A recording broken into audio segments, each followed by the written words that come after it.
Now to my investigation into per diems at the state capitol. Per diem is a Latin term meaning per day.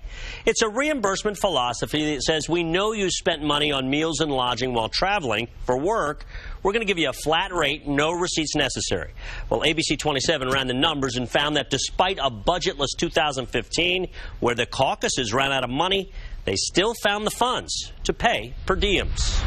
In 2015, lawmakers failed to pass an enacted budget. But they succeeded in passing the cost of travel and lodging onto taxpayers. Hundreds and hundreds of pages of per diems adding up to millions of dollars. The House billed more than $2 million.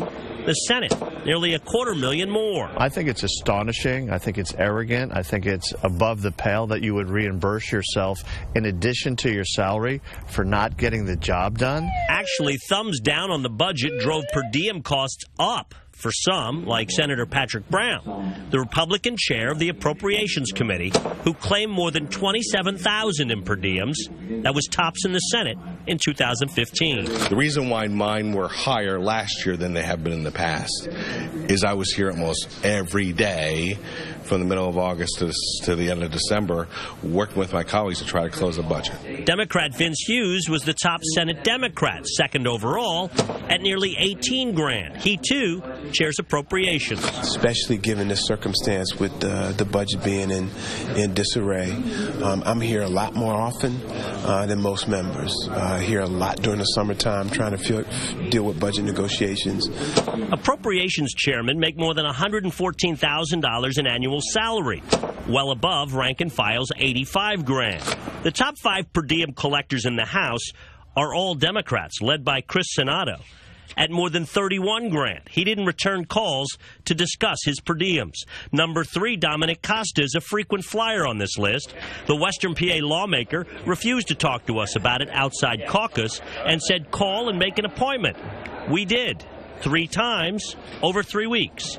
No response. Well, it's pretty simple. Representative John Marr is talking. He was second among House Republicans at just over $24,000 because, he says, he's a committee chairman and he's from Allegheny County. It's a heck of a long commute. I'm not surprised that a hardworking legislator who lives 200 miles away is going to have more in per diem expenses than someone who lives nearby.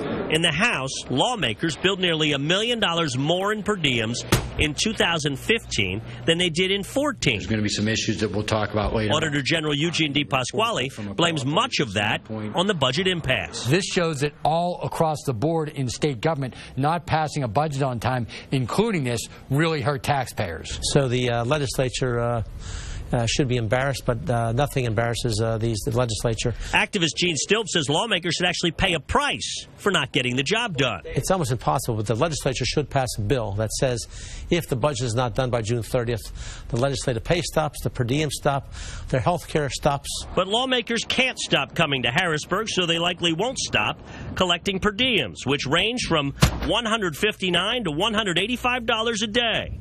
Tax-free. The actual costs they incur are something that usually matches the per diem, plus or minus, a couple dollars. So it's not something that's additional compensation. Who wouldn't want to get paid for doing nothing? That's what they're doing. This is welfare on steroids. Now, most mid-state lawmakers cannot collect per diems because they must live more than 50 miles from the Capitol to get them. You want to know how much your lawmaker got? Well, we've got this complete list on our website. I have to thank intern Casey McGee from Millersville. She added these up twice to make sure she got it right. And, of course, photographer Eric Heisler. Alicia?